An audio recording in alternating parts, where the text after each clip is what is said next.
Guys, ഇന്ന് നമ്മൾ ഇതുപോലത്തെ ഒരു വർക്കാണ് ചെയ്യുന്നത്. സോ ഇതെങ്ങനെയാണ് ചെയ്യുന്നതെന്ന് നോക്കിയാലോ. അപ്പം നമ്മൾ ഇന്ന് ഇതുപോലത്തെ ഒരു ഡിസൈനാണ് കാണുന്നത്. സോ അത് ഞാൻ ഈ ക്ലോത്തിലേക്ക് വരച്ചിട്ടുണ്ട്. സോ ഇതെങ്ങനെയാണെന്ന് വെച്ചാൽ ആദ്യമേ നെക്സ്റ്റ് നമ്മൾ ഇതുപോലെ ഒരു ഫ്ലവറാണ് ക്രിയേറ്റ് ചെയ്യുന്നത്.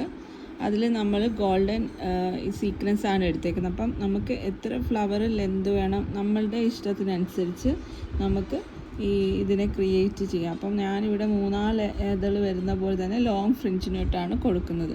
ഇതുപോലത്തെ ഗോൾഡൻ ബീഡ്സാണ് കൊടുത്തേക്കുന്നത്.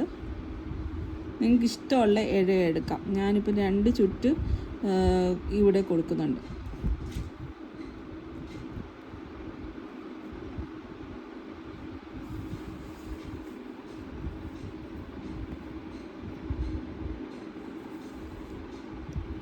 ഇതുപോലെ നമുക്ക് ഈ ഫ്ലവർ ഫുള്ള് ഫിനിഷ് ചെയ്യാം.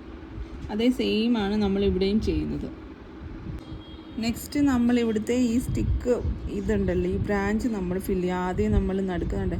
ഇതിന് നടുക്ക് നമ്മൾ ആദ്യം സീക്വൻസ് വെക്കുക. സീക്വൻസ് വെച്ചതിന് ശേഷം ഇതെടുത്ത് ഗോൾഡൻ ബീഡ് വെക്കുക. അതിന് ശേഷം നമ്മൾക്ക് 2-3 കട്ട് ബീഡ്സുകൾ, ഇതുപോലത്തെ ചെറിയ കട്ട് ബീഡ്സുകൾ 2-3 എണ്ണം വെച്ചിട്ട് ഇതിനോടൊപ്പം ചേർക്കാം.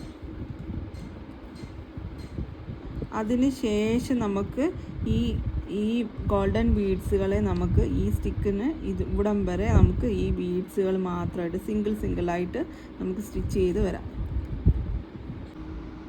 ആദ്യം നമ്മൾക്ക് ഒരു സീക്വൻസ്, ഒരു സീക്വൻസ്, അതിന് ശേഷം ഒരു ബീഡ്സ്, അതിന് ശേഷം നമുക്ക് എത്രയാണ് നമ്മുടെ ലെന്ത് വേണ്ടതെന്നനുസരിച്ച് നമുക്കൊരു 2-3 കട്ട് ബീഡ്സ്. ഇപ്പോൾ ഞാൻ 2 എണ്ണം എടുത്തിട്ടുള്ളൂ. നിങ്ങൾക്ക് എത്ര ലെന്ത് വേണോ അതനുസരിച്ച് ഇവിടെ കൊടുക്കുക.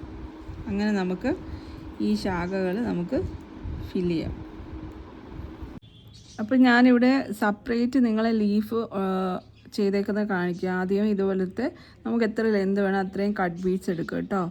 കട്ട് ബീഡ്സ് എടുത്തിട്ട് നമുക്കിവിടെ ലോക്ക് ചെയ്ത് കൊടുക്കാം. നൈലോൺ ത്രെഡ് യൂസ് ചെയ്യുന്നതാണ് നല്ലത്. എന്നിട്ട് നെക്സ്റ്റ് അതിൻ്റെ അതായത് ഈ ഫസ്റ്റ് കാണുന്ന ഈ 2 കട്ട് ബീഡ്സിൻ്റെ നടുക്ക് കുത്തുക. അവിടെ ഒരു ലോങ്ങും ഒരു ഷോർട്ടും സ്റ്റിച്ച് കൊടുക്കുക കേട്ടോ.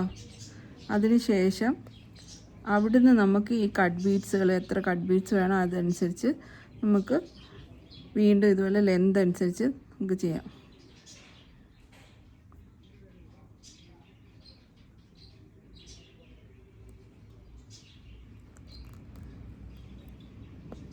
ഇതുപോലെ നെക്സ്റ്റ് ഈ 2 കട്ട് ബീഡ്സിൻ്റെ നടുക്ക്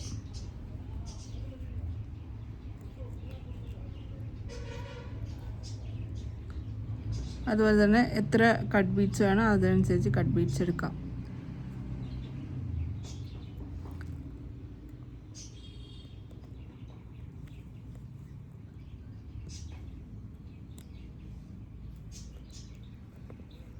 ഇങ്ങനെയാണ് ലീഫ് ക്രിയേറ്റ് ചെയ്യുന്നത്. അപ്പോൾ നമ്മളുടെ വർക്ക് ഇവിടെ ഫിനിഷ് ആയിട്ടുണ്ട്. എല്ലാവരും ഇതൊന്ന് ട്രൈ ചെയ്ത് നോക്കണം. നിങ്ങൾ ഡിസൈൻ കൊടുക്കുമ്പോൾ കുറച്ചുകൂടെ അടുപ്പിച്ച് കൊടുക്കുക. ഇത് ചുരിദാറിൻ്റെ ഹാൻഡിലൊക്കെ ചെയ്യാൻ പറ്റുന്ന നല്ലൊരു വർക്കാണ്. Please like and subscribe. Thank you so much for watching. God bless you all.